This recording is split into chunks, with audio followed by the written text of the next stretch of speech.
Hi everyone and welcome to the final video on the Candidates Tournament 2011.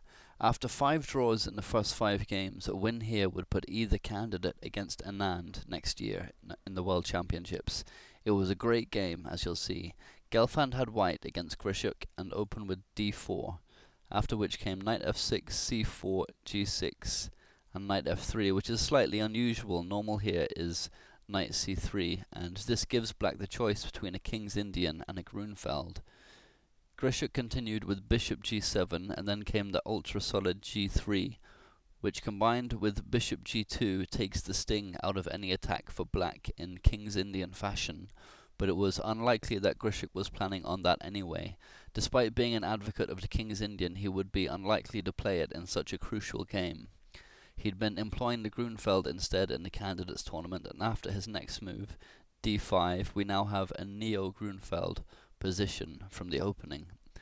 Play continued with the main line, c takes d5, knight takes d5, bishop g2, and knight b6.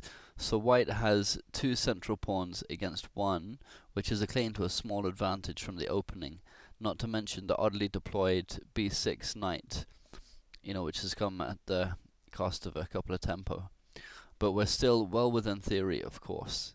Next came knight c3 and knight c6, applying pressure to d4 and provoking e3, which in turn hems in the dark squared bishop. However, this is a popular move with grandmasters at the moment, particularly Aronian. Now both sides castled, and Grischuk prepared the e5 push, typical of such Grunfeld positions, with rook e8, and Gelfand answered with the rook e1, which is taking measures against any later e-file activity. It should be noted that both players were exhausted by this stage of the tournament, having played almost a month of high-pressure chess. Grischuk decided to continue with a5, just stretching out his rook and starting queenside activity. And next came queen e2, which is one of the main lines, despite being a strange-looking move. So bishop g4, pinning this knight, and h3, putting the question to the bishop, which Grischuk retreated to e6. And now the first novelty of the game, which apparently was part of Gelfand's preparation, b3. It prevents black from using the c4 square for his pieces for the moment, and prepares to develop the dark square bishop. However, it tempts black into playing a4, which Grischuk decided on, and it seems like a logical choice that surely allows black to equalize. Gelfand continued with his prep, presumably with rook b1, which Fritz didn't like, now giving black a small edge after a takes b3 and a takes b3, and white now has an isolated b-pawn, a strangely posted rook as well, although it's now out of the line of fire of the bishop on g7, and black has total control of the a-file.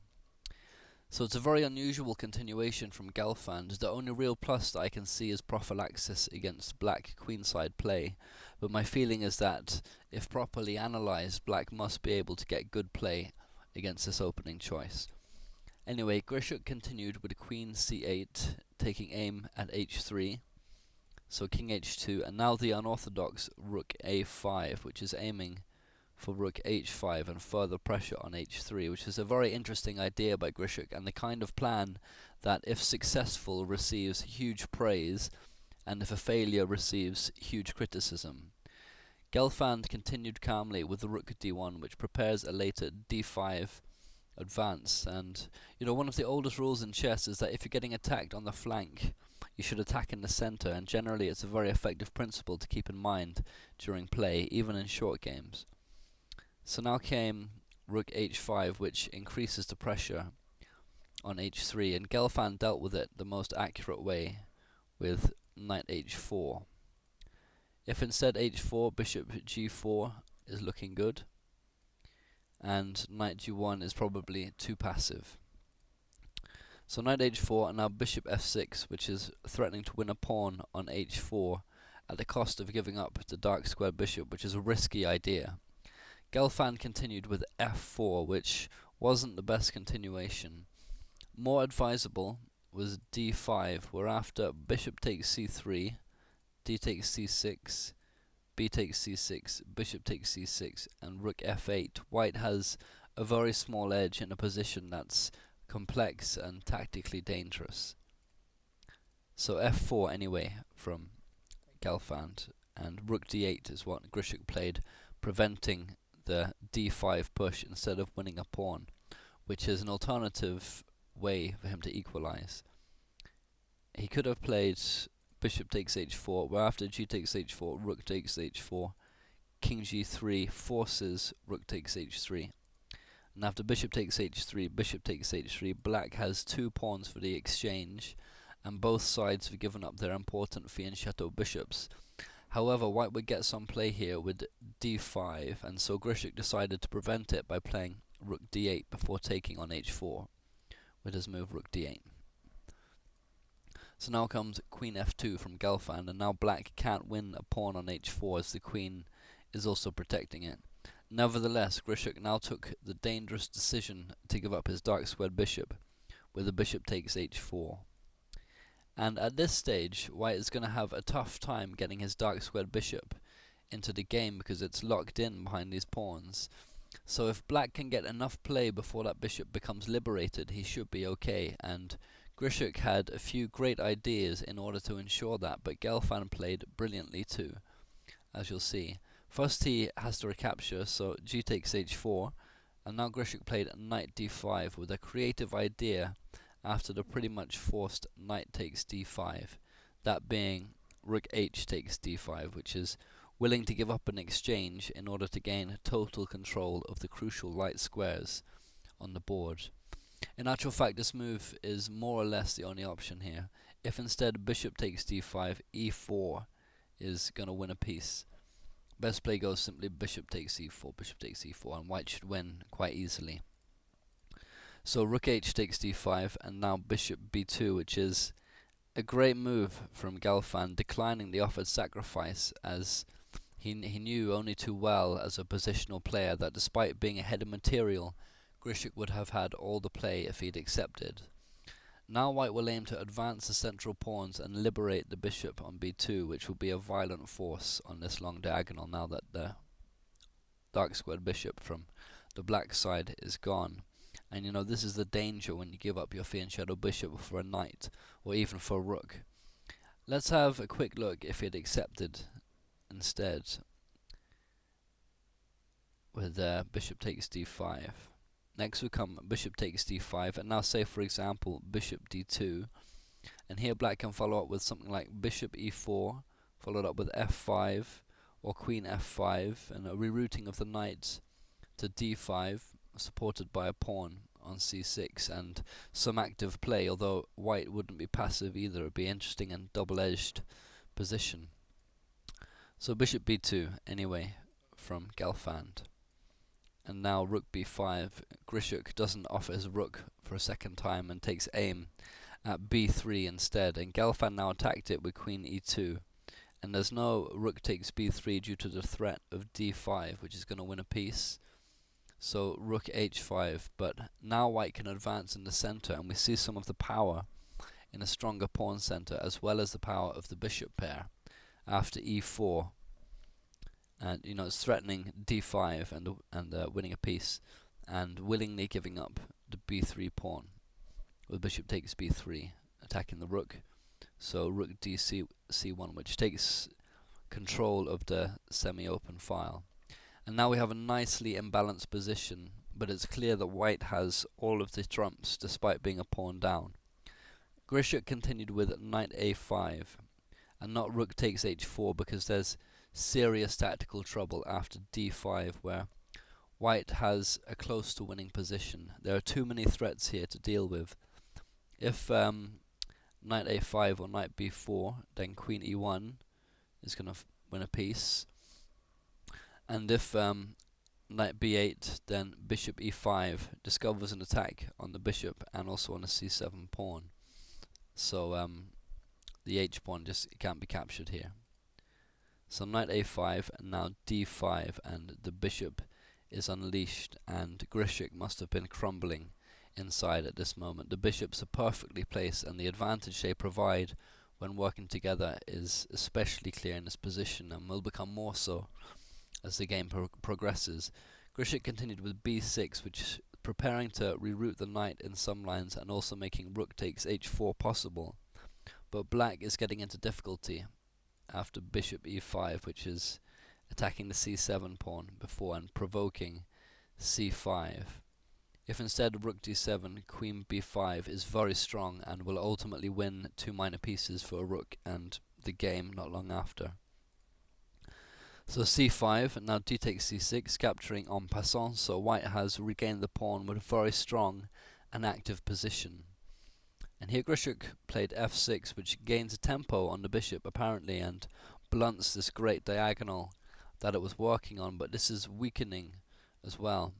Playing instead rook takes h4, loses on the spot to c7, where best play goes rook f8 and now queen f2, which is now forking the rook and the b pawn and will decimate the black position.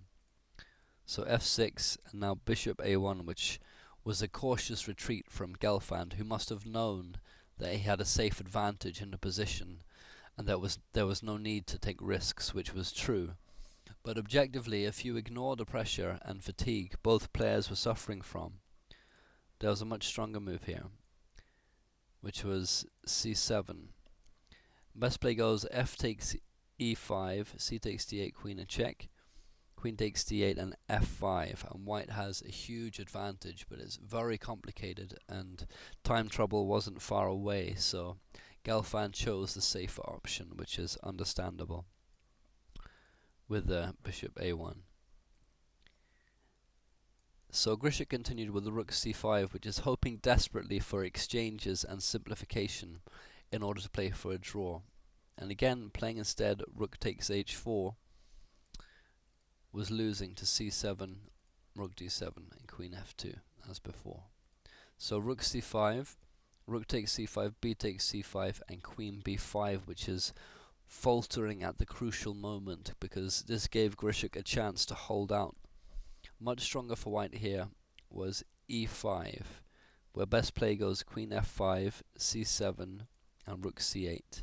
If instead queen takes f4 check, simply king g1.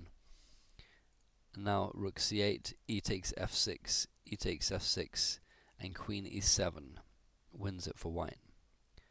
So after rook c8, white would play queen g4 with a later bishop c3. Even if the queens come off, it doesn't matter. White is completely winning from this position. So queen b5 anyway, an inaccuracy from Gelfand. But Grischuk faltered in turn with queen c7. Here he had to play bishop a2 so that there would be bishop takes b1 in the event of queen takes a5. Best play from here goes rook f1. If instead rook b2, hoping to win the bishop, now black has queen c7 to hold the balance just, because the knight is supported, and if rook takes a2, queen takes f4 check is winning for black after king g1 and now rook d1 check. Bishop f1, queen g3 check, rook g2, queen e3 check, rook f2 and rook takes a1. So rook f1 would be the right move here, and now knight takes c6, queen takes c5 and queen e6, and white's advantage is only minimal. But Grischuk missed this chance, exhausted and in bad time trouble. After his queen c7, Gelfand can win 2 pieces for a rook, with the rook takes b3, after which white is doing very well. However, Grischuk now crumbled with knight takes c6, because e5 discovers a second attacker on the knight, and unfortunately black has to give it up, but his position here is lost now, no matter what he does. And now we can really see the strength of the two bishops once more. They're totally dominating the board. Grischuk may have miscalculated here as he played knight d4, but because of his earlier weakening move f6, Gelfand could now play queen c4 check, avoiding the loss of the exchange.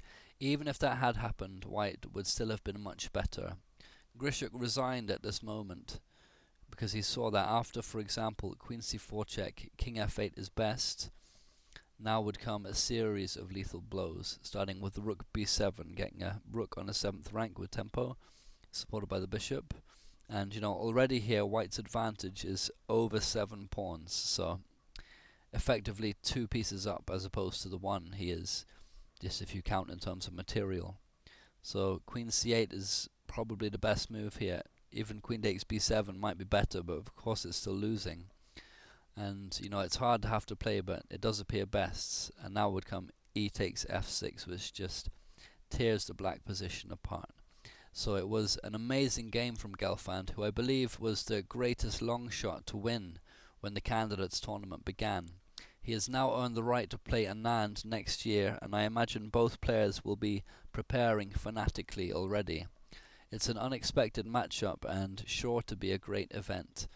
Anand, of course, will be the favourite, but then Boris Gelfand had his doubters at the start of this tournament too. I'll be sure to cover it when it takes place. So that's it for the candidates tournament. I hope you enjoyed my coverage. I'll be back to you with more stuff soon. Thanks very much.